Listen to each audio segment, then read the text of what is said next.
And my guest today is Hailey Maguee. Hi, Hailey. Hi, thanks for having me. And before we start with our very interesting topic, I want to do the official part, and then we'll have the casual conversation and read out the bio of my guest today. So Hailey Maguee is a certified coach, educator, and a writer who helps individuals worldwide set empowered boundaries and break the people-pleasing pattern. Certified by Ericsson Coaching International, she has worked one-on-one with over 200 clients, and her virtual workshops have welcomed thousands of participants from the United States, Canada, South Africa, France, Yemen, and beyond. Hailey has written for Newsweek, the Gottman Institute blog, and Medium's Better Humans, and she has had the pleasure of appearing on a variety of podcasts, including the High Self podcast with Sahara Rose, Off the Record, and Gold with Jeanette Schneider, and now Honest Conversations on Mind Valley with Christina. This Right. I just added. And Hailey has facilitated group coaching sessions in partnership with WeWork, Amazon, Women in Music, and a variety of other companies and organizations. She has received BA from Brandeis University in Massachusetts and currently resides in Seattle, where you are having an interview with us from, right? That's right, 8 a.m. morning over here. Hi, Hailey. I believe this is the perfect time, in fact, because I know we have guests from Australia and New Zealand as well, and it's night there. And I've had my sessions at 6 according to European time, and it's usually the time that covers all the time zones. But for you, it's very early, and for some people, it's very late. So thank you for joining us so early morning. I hope you have your coffee with you. It's right here, and I'm so excited. I see we have a lot of people participating from New Jersey, and I just have to shout out that's where I was born. So I'm getting a little excited at seeing all the introductions. So many folks from all over the place. How cool. Yes, we have amazing geography, and we have an amazing community in Mind Valley, so from all over the world. And while our main market is in US, we are actually covering the whole world, and we are much more present in Europe right now than we were just a few years ago. So yes, our geography is amazing. Hailey, I want to start straight away. So the topic of our today's conversation, I actually don't remember the official name of the topic, but it is about boundaries, and it is about codependent relationships. And guys, it is an accident in a way. I mean, not an accident. It's not pre-planned that two of my honest conversations in a row are on the same topics. It's actually, I've had at least 200 interviews, and I think this is my second one on strictly on boundaries and codependent relationships. So it's interesting that they're going back to back. So Hailey, here comes my first question in relation to that. I know that the idea of codependent relationships and even the boundaries has become much more prominent on Instagram. I do not know, maybe it's just clickbaity, who knows. But do you think that our relationships have changed towards being more codependent? Our understanding of relationships has changed, or has it always been there and we just never had a name for what is going on? Oh, that's such a good, wow, we're starting off with a bang. I love it.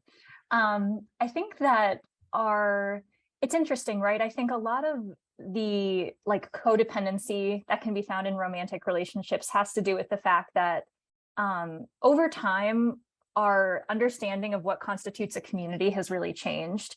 So in the past, we had folks that were really involved and had a lot of faith in things like religion and where they worked, their businesses, their local communities, their neighborhoods.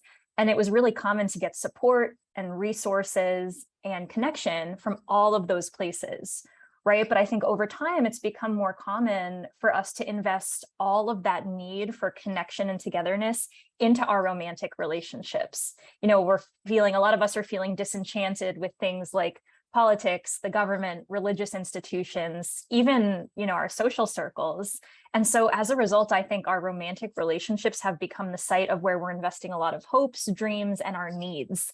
And sometimes that means that we over depend on them instead of getting connection and support from a broader swath of places. So I would say it's changed probably over the last, I don't know, maybe 50 years. And then I'm sure the pandemic expedited that as well. So it is the fact that relationships are becoming more codependent, why we are talking about that more right now compared to before. Well, I don't think we talked much about psychology as a society in general. Yeah. But so to be, I know I started a little bit abruptly. So let's trace back a little bit and like any proper academic conversation should start with definitions. What is codependent relationship? Why do we talk about codependent relationships in connection with boundaries so often? Because both of my interviews back to back have been on boundaries and codependent relationships. Right. So I think the phrase that I've kind of moved toward in my coaching work has been a little bit broader than codependency. I often talk about like the people-pleasing pattern, which is the language I really like to use, because codependency can sound very stigmatizing, as if it's like a condition. And I believe, depending on where we're at in our lives and our journeys, we can all enter phases of people-pleasing. So I'll define that one, and then maybe we can talk about that one a little bit more. Like people pleasing is a pattern where we, being kind, being generous, none of those are intrinsically people pleasing. People pleasing is when we put someone else's needs, feelings, aspirations, dreams first at the expense of, or to the detriment of, our own needs, feelings, dreams, and aspirations. So it's not just that we're putting others first from time to time.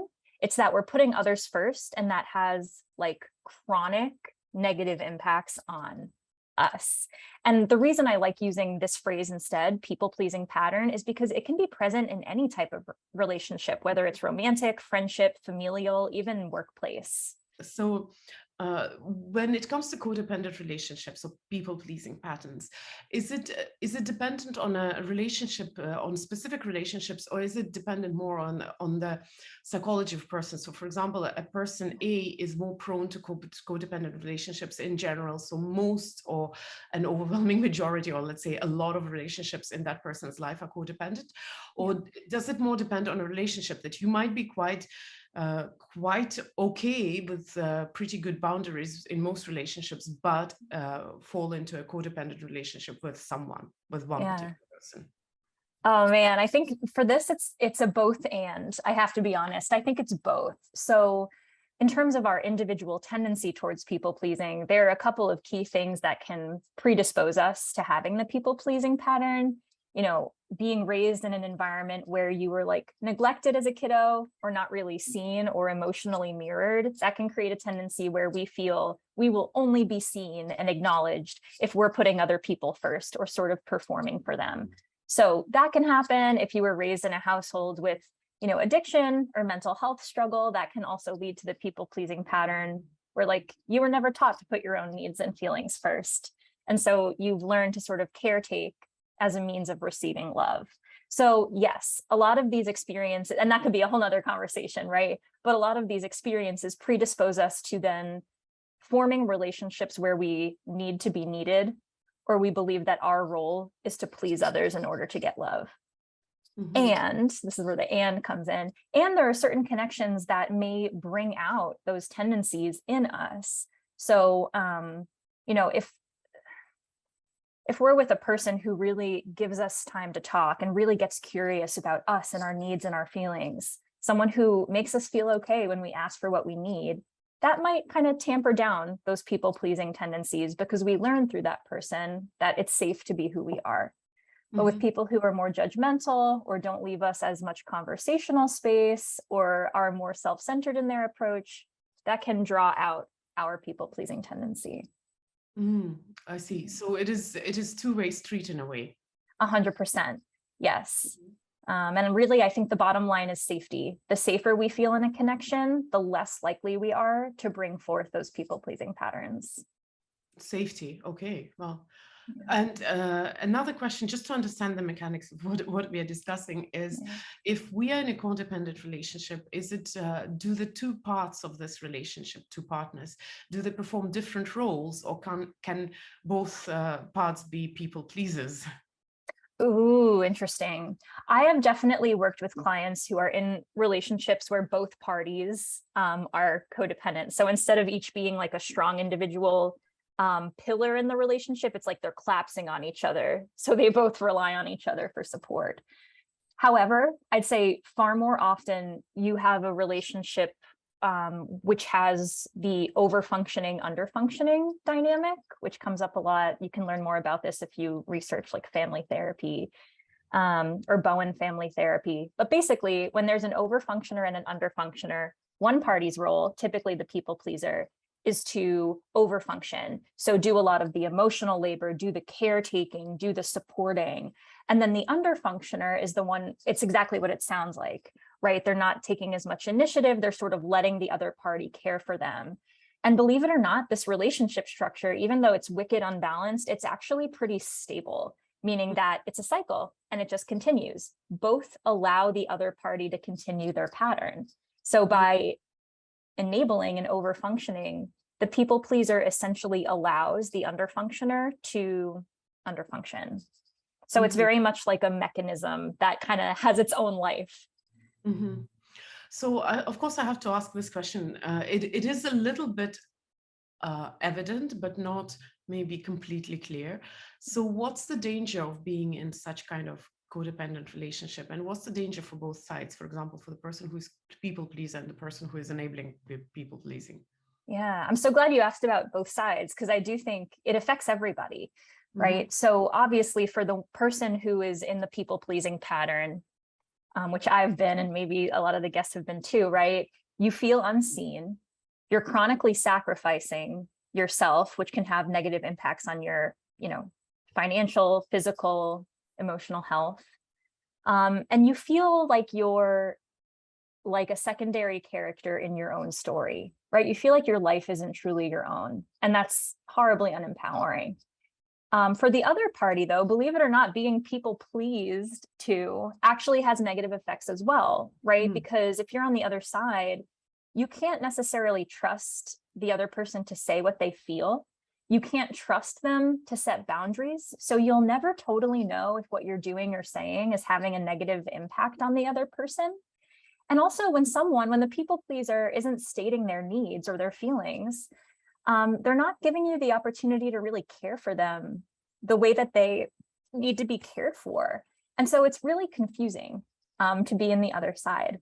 And then the last thing I'll say on that is, like, I think we all thrive in relationships when we are each able to bring in zest and color and enthusiasm, kind of like our own individual selves. And if the people pleaser isn't bringing in that zest and that color, right? If the people pleaser is really just mirroring the other person, that can be dull, and it doesn't necessarily provide as much novelty or enthusiasm in the connection. I want to ask, and I do not know if it's a very fair question, but for example, if we set aside the situation where a person has trauma, which is all the way from the childhood, but let's say when this kind of codependent relationship is drawn out of that person in a particular setting, how does this even happen? Because on one side, we all understand that in relationships, it's good to be honest and sincere. Yet, how do we fall into this pattern? Where is this mistake coming in from? The case I see this most often in, so when someone is like not really a people pleaser, but then they end up in a relationship where they're all of a sudden starting to be, is unfortunately in situations that are, everything from actively abusive to just slightly toxic. Because again, as I said earlier, right, safety is really the bottom line. Like when we feel emotionally safe to be who we are and to need what we need, we're not likely to people please because we trust that we can be our whole selves. But if we're in a relationship with someone who makes us question our own sense of reality, or judges us, or says you're too sensitive, or you're making too big a deal out of this, or is, God forbid, like physically harmful, we no longer feel safe. And it's easy for us to internalize what the other person is saying in abusive relationships and to feel like we are too much or we are the person in the wrong. And so we shrink, right? As a means of not taking up too much space, as a means of keeping ourselves safe, we kind of compress ourselves and people please. So those are the situations where I tend to see that pattern being drawn out of people most, unfortunately. And what's I know maybe I'm rushing into that, but what's the solution? Is it something which can be avoided somehow, or is this a situation where you just have to eject yourself out of a relationship? I think if something is, in the vast majority of the times, if there's like an abusive situation, I think ejecting oneself is the safest route, even though, of course, it's complicated and it depends on your degree of privilege there.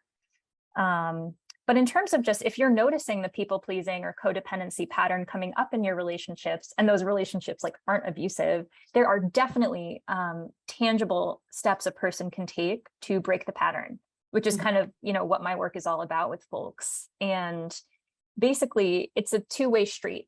In order to recover from this pattern, you need to start, my approach is that we need to start enhancing our own relationship with ourselves. So getting more clear on what are our needs, what are our feelings, what are the values that underlie our actions, really bolstering that sense of self.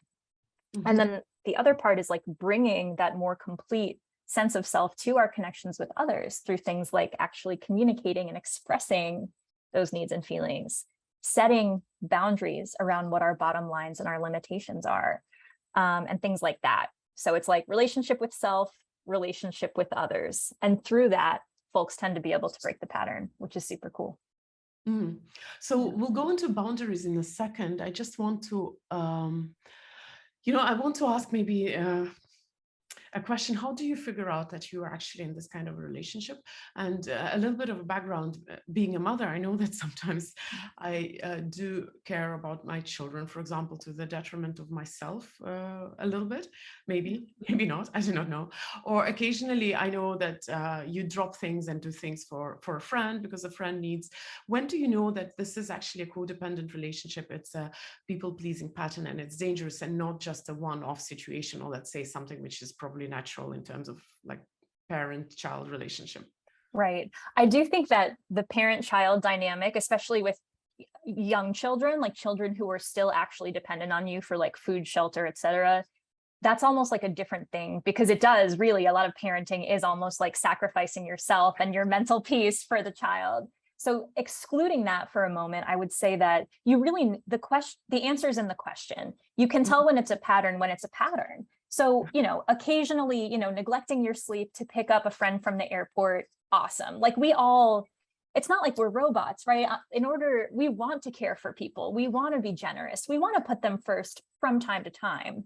But for me, the distinguishing factor is when it becomes a chronic pattern, so repeated over time, that has detrimental impacts on the self, right? So it's those two pieces. It's chronic and it's detrimental.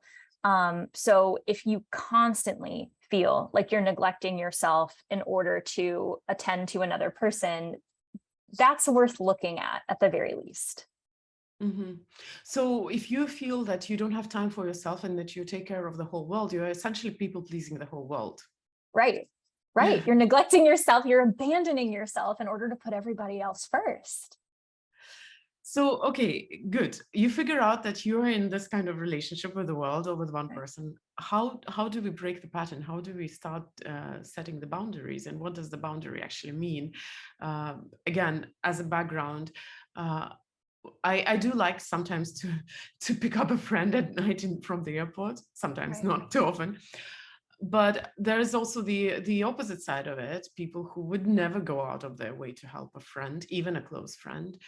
So what is the difference, for example, between a boundary and just being self-obsessed or selfish? Probably it's a few questions at once, but I hope you don't mind. I love it. I think this is where the nuance lives. And I think in a lot of this work, I think it's really common for us to seek like black and almost like very clear answers. Like, okay, it's not people pleasing, but as soon as you get here, it is, and it's bad. And I know that those kind of answers can't be offered because for every person it's different. But my invitation when folks ask me questions like that is like, don't necessarily trust an outer source to diagnose you with people pleasing, because you can tell, look within. Like so much of this work, breaking the pattern, is all about looking within. So if you chronically feel, and these are what I like to call boundary setting signposts. So these are some emotions that you may feel that may signal that it's time for you to work on boundary setting. And they include resentment, which is the biggest one. Okay, so when you're feeling resentful, maybe because you've been overgiving and you feel taken advantage of, a boundary might be in order. Anger is a big one. If you feel overwhelmed or burned out, especially from overcommitting to things, that can be a sign that you need some boundaries. Or also if you're chronically like avoiding or procrastinating or even ghosting on certain commitments or obligations or relationships, that might be a sign that that connection no longer feels good to you, but you're avoiding setting a boundary and having the hard conversation. So I really encourage like everybody, familiarize yourself with your own boundary setting signposts. They're like these sparkling lights that are like, hey, you need a boundary. I know there were a couple parts to that question and I might have forgotten the other parts. How do you start setting boundaries? Okay, with the world, it's a little easier. The world probably is not going to notice if you start saying more no. But let's say if it's a relationship, which is a close relationship, it may be a parent, it may be maybe a lover, or I do not know, a partner or friend, someone who is constantly present in your life. And at some point you're like, okay, I'm done with that. I need to start setting boundaries. How do you start the process after you have been pleasing that person all your life? Yeah, it's so hard, right? It's almost like you've been doing this certain dance for decades, and all of a sudden you're like, oh, I need to learn steps to a new dance. And a metaphor I really like to use for this work is like learning how to set boundaries when you haven't before. It's like learning how to exercise a muscle. And just like with any exercise, you don't start out by running a marathon, right? You have to train. You have to do incremental workouts that build your muscle, and boundary setting is no different. Instead of, setting the biggest, baddest boundary you can think of, right? I really recommend folks start very small. So, boundaries are self-protective. In order to set boundaries are about protecting our own needs, our own feelings, our own limits. So starting small, really expressing honestly when someone asks you, hey, would you rather get, Mexican or Chinese tonight? Be honest. Tell them how you really feel.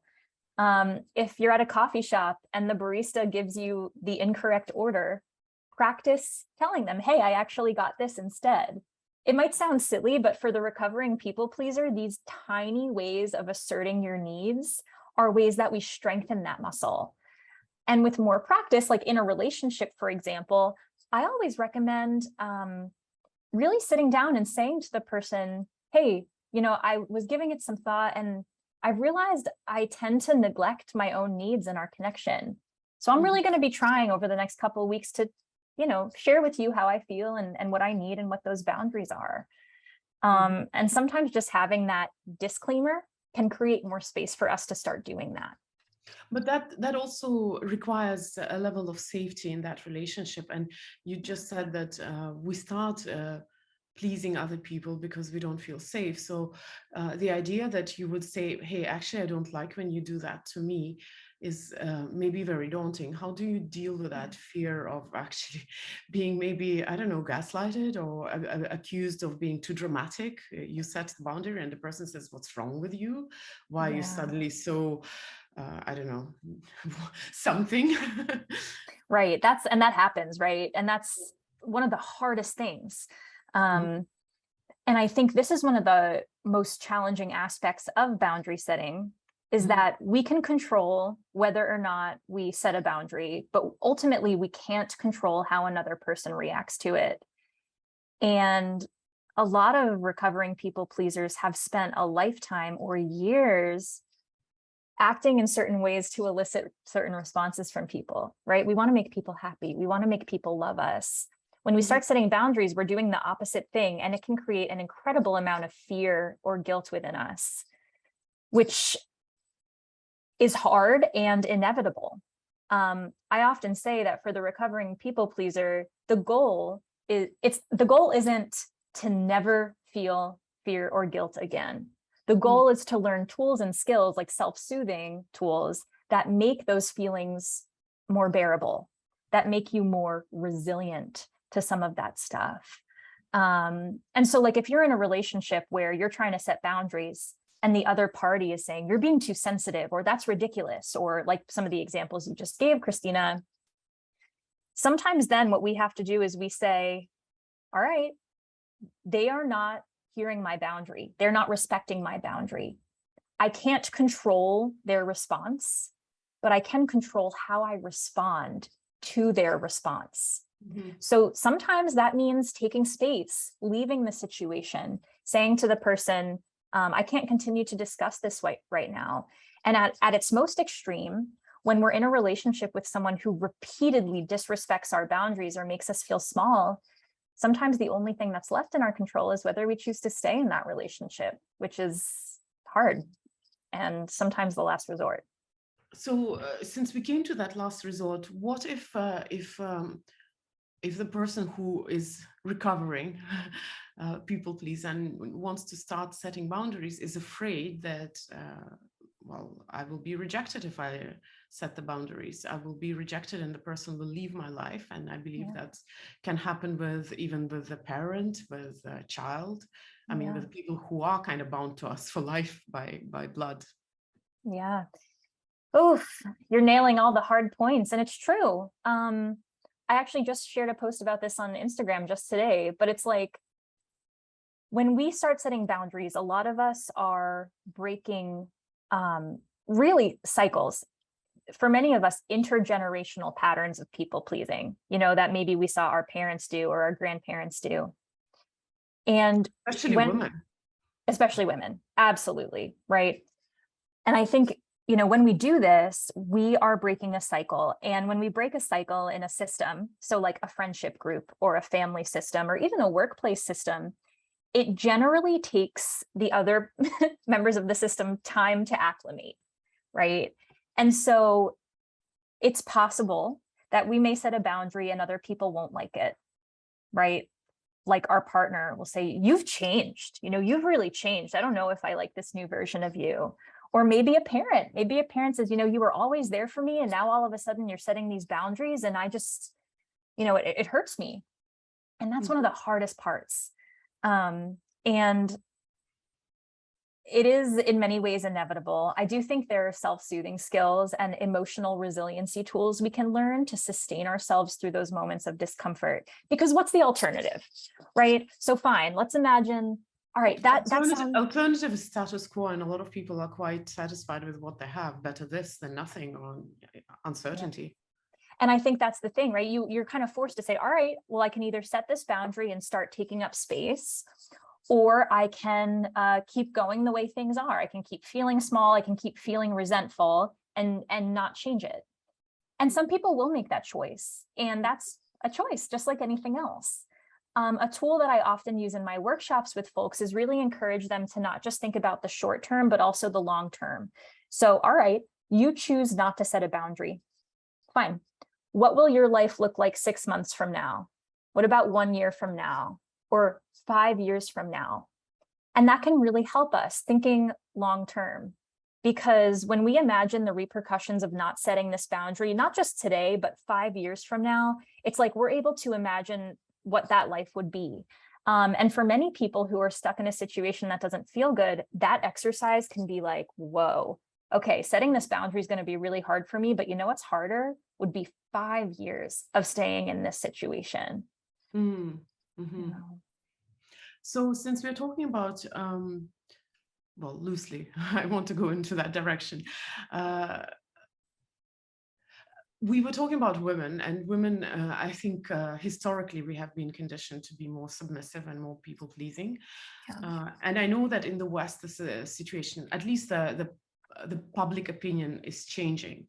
I do live, well, in post-Soviet countries, so I wouldn't say it is Western in many aspects, but there is also a lot of traditional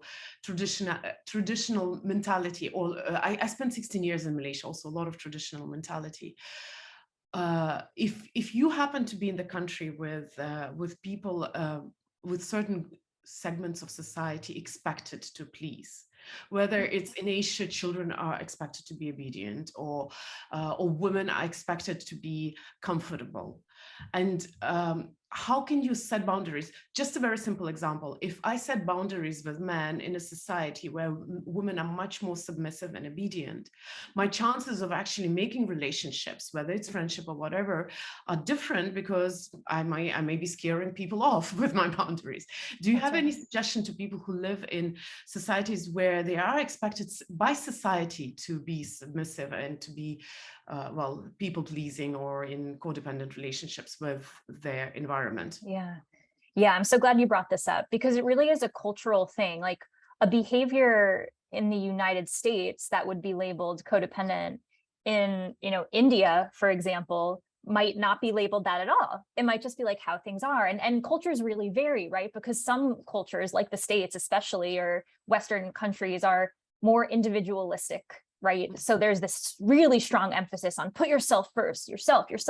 But then in cultures that are more collectivistic, it's literally written into the culture, that element of sometimes putting others first and finding more identity in community than in self. And I think this is something I struggle with in this discourse, especially on social media, is like, I, as a Western person, can't say or claim that behaviors in a collectivistic culture are codependent. It's a different cultural context. It's not fair for me to label that. But I think here's my thoughts on this, is that if you come from a more collectivist culture, and you yourself are feeling like dissatisfied or uncomfortable in some of the dynamics that you just said, that is, again, it's like not an easy answer. There's no solution, because you're right.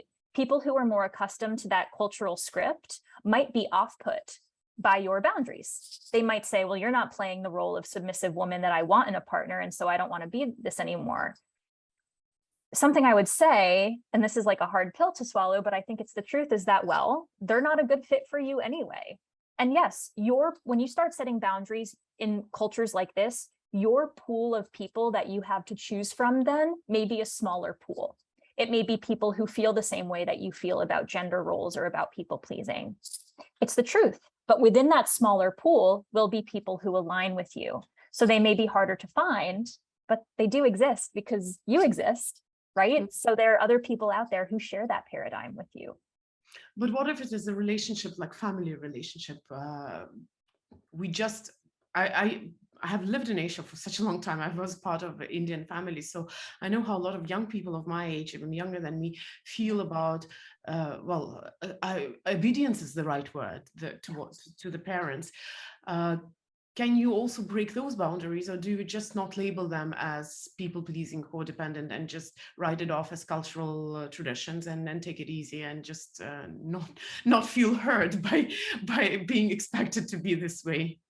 Yeah, I think this is really interesting, because like, this is something I see a lot with folks from, cultures who then the children move to a place like the United States, where they're then exposed to a lot of messaging about boundaries, but then their families who stayed in the original culture, it's like, who have you become, right? Who are you to start setting these boundaries and to say you're not coming to visit and everything?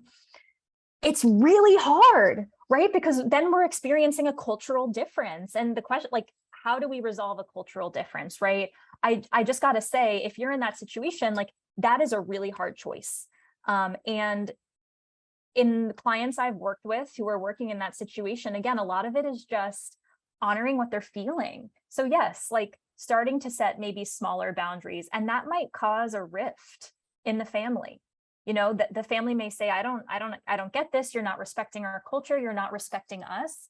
And in those cases, it's up to you to get clear with yourself on, what are your values? How many of these values from your culture do you hold dear? What are maybe some new values that you are then bringing into the picture? And I know I keep saying this because there aren't any easy answers, but I think so much of this work is slowly becoming comfortable with the discomfort that inevitably arises when we start changing patterns in old systems. Mm-hmm. Finding comfort in the discomfort. Yeah, becoming resilient to it.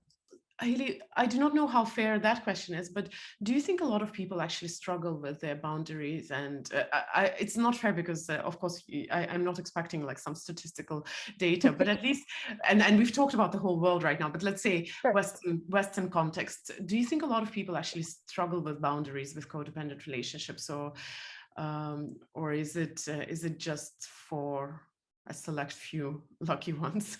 Oh, I know, right? The chosen few. Yeah. I mean, heck yeah. I think a lot of people struggle with it. In my practice, like in my workshops and my group coaching programs, you would be amazed at the diversity of folks who are there, right? I get folks similar to this webinar with these beautiful people from all over the place. Same thing, people are coming from all different nations, collectivist and individualistic cultures.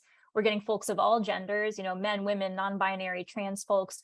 I have folks in my seminars who are 18. I have folks in my seminars who are 73 and who are saying it's finally time to break the pattern. So I think it can and does affect everybody. And I think it affects more people than we think. That's why I think these catchphrases, like you were saying at the beginning, boundaries, codependency, I think they're becoming more popular because it affects a lot of people. And we're finally having language and paradigms to discuss it.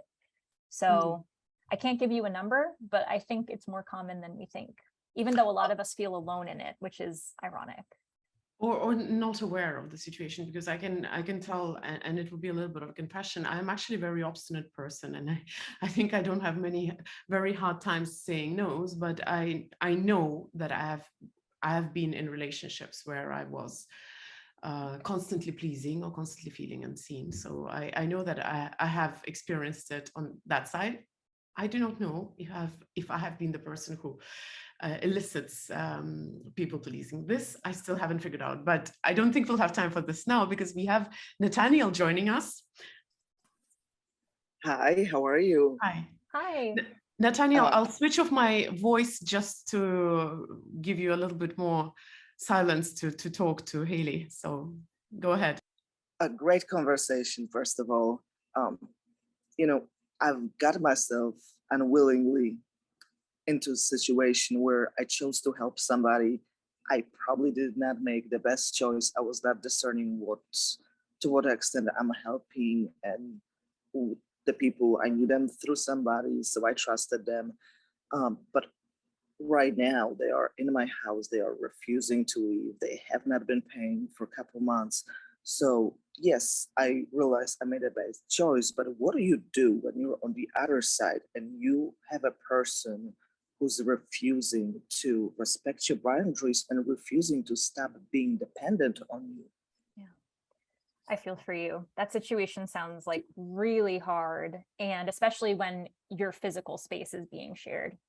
So that really stinks. And I think so, and for you and for anyone else, whenever you're confronting like a challenging boundary situation like this one, my first question for you will always be, regardless of how it might make you feel, what is in your control in this circumstance?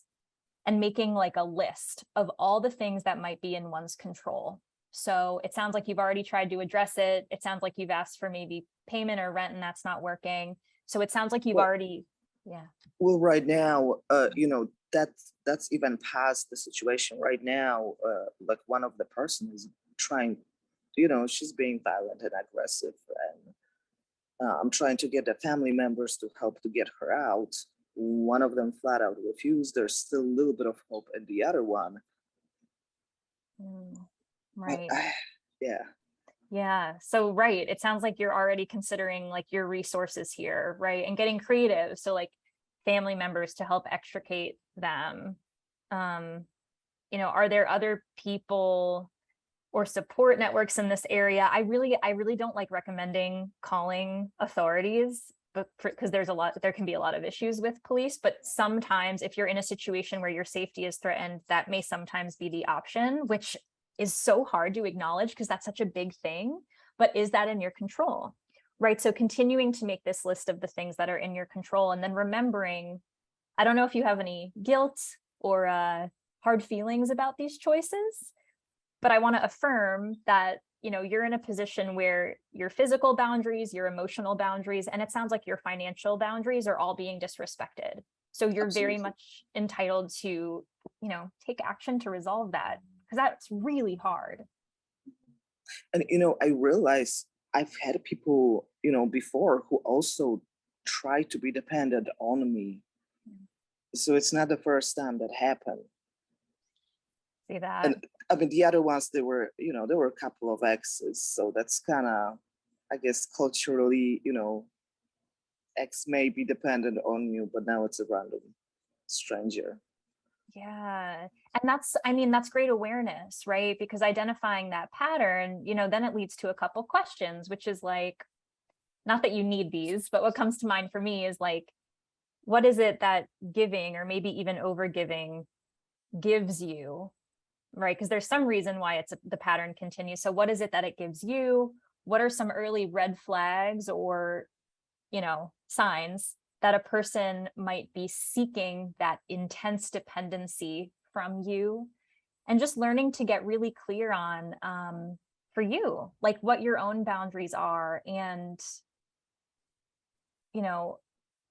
also like time, like giving a lot to a person can be great over a long term, but are there situations where you're maybe giving before you've really gotten to know a person or to see how someone might interface with you? All of these are just questions to consider. A great question. Thank you. Thank you. Yeah. And good luck with your situation. Thank you. Thank you, Nathaniel, for joining and for asking such a, open and honest and sincere question. I think it takes courage. And Bianca, if we have someone else to join us, I do want to do a follow-up question on Nathaniel. I know it sounds like the people that Nathaniel was talking about depend on him, but on the other hand, the way I see it from the outside is that he's actually going out of his way to accommodate those people. So what is the dynamics of this relationship? Who is overperforming, who's underperforming, and what's? I mean, we started with definitions. Can you maybe? I know it's Nathaniel is not right now talking to us, but still, like maybe briefly. Sure. Yeah. So I think in this case, if we're to use that earlier paradigm we spoke about like over-functioning, under-functioning, and Nathaniel, I hope it's okay that I'm kind of, using your example as a petri dish, so to speak. But in this case, Nathaniel would be the over-functioner, right? So providing shelter, providing financial support, really giving and maintaining that connection. Whereas the other party or parties are under-functioning. So they're not doing their fair share of maintaining the connection. Or in this case, they're not doing their part. They're not paying rent. They're being, violent and aggressive. Mm-hmm. And I'm only saying this because Nathaniel said that it was a pattern.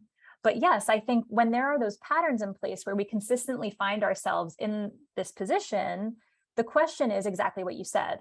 It takes two to tango in cases where there's overgiving, undergiving, because that's why I asked Nathaniel to consider, what are you getting out of this dynamic? What do you get out of giving like this? And for many of us, I share this from personal experience, right? For me in the past, it's been, I get to be seen, I get to feel cared for, I get to feel loved, I get to feel needed. And a lot of us crave those feelings, not all, but a lot, because we didn't get those feelings as much in childhood. Or we learned I can feel those ways if I give of myself. Mm-hmm. A lot of us don't realize that, we don't necessarily need to over give in order to feel that way. Mm-hmm. So I know there's Avi waiting to join us, and in a second I'll give you the microphone. I do want to ask one more thing, because you did mention childhood, and I know a lot of, at least on social media, a lot of information about codependency or boundaries refers back to childhood. Mm-hmm. I personally feel that, being the only child, I actually, while I can't say that my parents haven't done mistakes with me, but I don't feel that I wasn't seen. Yet I know that I've fallen into this kind of relationships where I was pleasing other people to my detriment. Is it really always from the childhood, and not necessarily maybe from the parents? It may be a friend, maybe a teacher, or can you actually learn that behavior as you live? I'm 44. Yeah. I have had plenty of chances to learn my quirks. You can totally learn the pattern. I do think like a lot of what we're seeing online nowadays almost overemphasizes like childhood experience, but that's just one of the many avenues through which we can learn this, right? So child experience, our cultural expectations, as we already discussed on the call, previous adult relationships we've been in, right? So maybe we've always felt really autonomous and I don't know, self-serving, but then we got into a toxic relationship or a less than perfect relationship where we learned that our role had to be to please. That can carry on, right? That can teach us new ways. Also, gender dynamics can affect this. Financial dynamics. I mean, we can learn this pattern from so many different places. It's not all childhood. Thank you so much. We do not have much time left, Avi, but I do welcome you to join us and ask your question. Hello, and I'll switch off my sound as usual. So primarily my question is the one that I've been dealing with.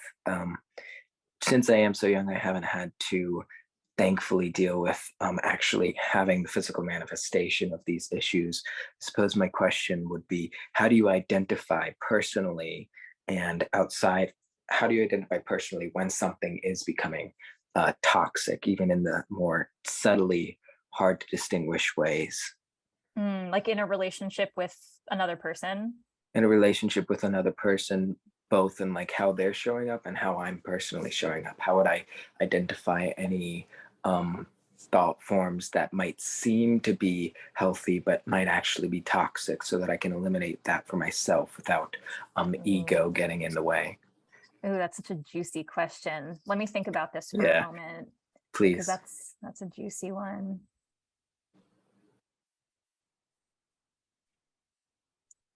So I think like there's a couple things that are coming up for me. And even the word, you know, toxic is a tricky word, right? Because I don't want to necessarily like throw labels around, but I think something happens when we're in a position where we're really trying to change another person. That I think for me is where a lot of behaviors that are called toxic come from at its core. So like trying to change or alter or shame a person or manipulate a person into being something other than what they are is, to me, something that underlies a lot of the behaviors that we might consider toxic. And so that's just something to be aware of. Now, of course, let me offer some nuance here, right?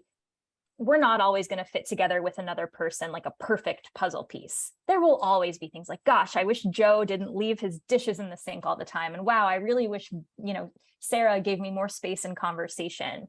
But again, that's where boundaries are great, because boundaries aren't about changing another person. They're about simply saying like, here is what I need. Here are my limitations.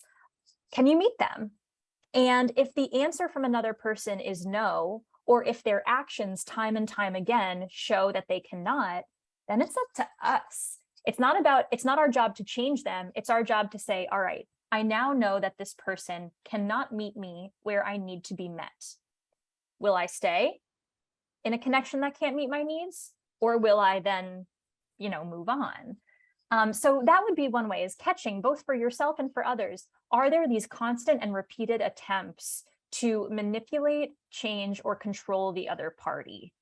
And if so, to me, that's like the core piece of what toxicity looks like.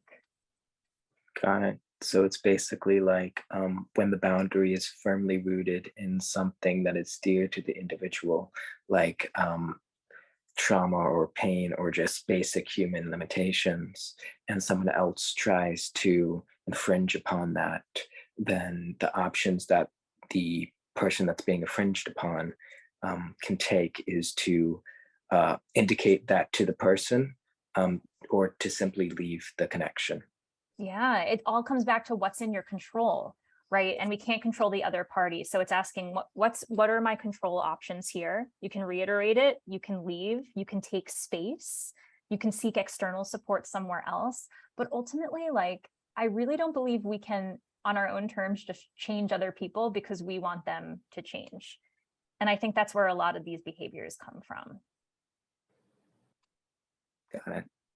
Avi, for the thank you so question. much for asking the question. I think it was a great question, and I think the answer was absolutely very profound. I personally also believe that we shouldn't try to fix other people and I don't want to go into philosophy why I do believe in that, but it is a very interesting observation that you just made, Hailey, that that attempt to change another person, manipulate or control them, often is in the basis of toxic relationships. And I think it's one great reminder to a lot of us, especially in personal growth industry, where we think that we have already evolved so much that why doesn't world Oh my God, right? become as good as we are? So thank you, Avi, so much for joining us and for this amazing question. Thank you. So since we only have a few minutes left, I want to ask the last question. And before I ask the last question, I want to do the traditional thing.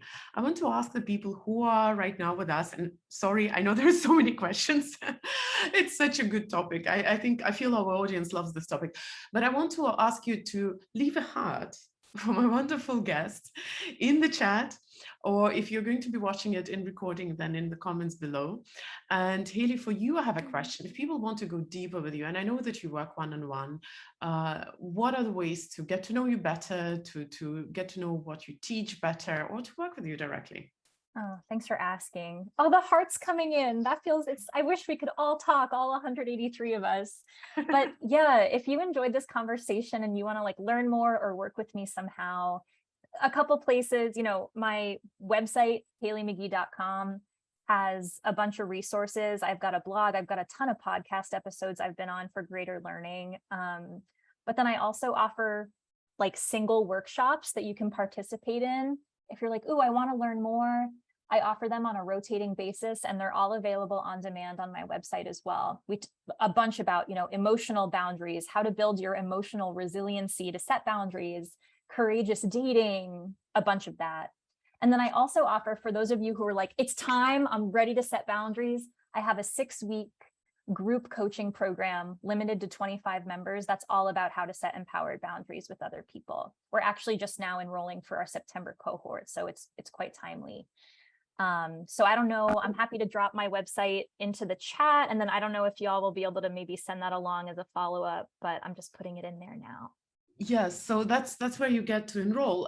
Also, the question about this last workshop that you mentioned, does that mean that if a person, let's say, if somebody has this kind of relationship in their life and they want to start setting boundaries, they can come with an actual case and say, hey, this is my situation, and you together are going to figure out? Yes, it is so hands-on. So I'm a coach, right? So I really believe, we move along when we start taking action and incrementally strengthening that boundary muscle we spoke about.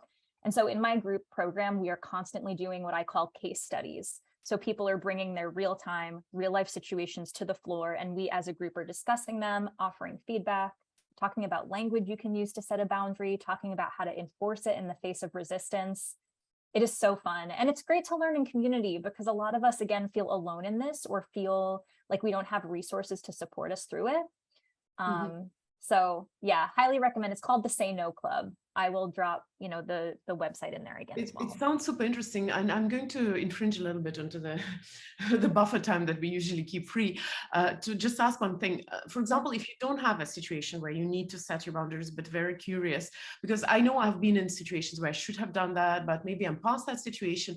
Is it possible to join this kind of group if you actually don't have a case study, just to learn from working or from seeing you work with other people? Yes, I think actually it's just as beneficial if you personally don't, right? Because then you're with 25 other people who are actively working through this in real life. And so just being able to witness the process and participate in it too, offer your feedback. It's deeply educational. So it's not just like we're talking about what's going on in your life right now. We're also complementing that with actionable steps and education every session. So I've had plenty of people who are just like, I want to absorb, teach me the ways, and we learn together. So I'll ask, sorry, I think I will never finish. I love it. Definitely this topic is my topic. For example, if you have a manipulative person in your life or a narcissist, do you work with that as well? Oh, I mean, absolutely. I definitely work with plenty of clients who are learning how to navigate those relationships or learning if those relationships even make sense for them. So everything, I mean, people in difficult workplaces with overbearing bosses, people with, you know, overbearing parents, narcissistic spouses, I mean, difficulty with children. This affects all of us at different places in our lives. So there's a place for you. Sounds like a very fun workshop. Thank you, Hailey. I won't infringe anymore. I'm already going way beyond my normal. So guys, thank you very much for joining in the conversation.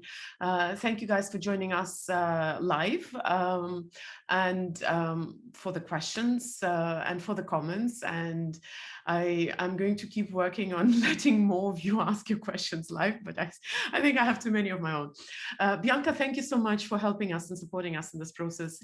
Hailey, thank you so much for joining and for being so generous with your information and for your wonderful energy, because it really helps to talk about such a topic with a person this warm and kind as you are. So this was so fun. Thanks for the incredible questions. I have a lot to think about.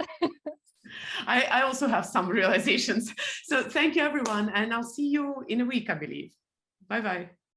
Take care.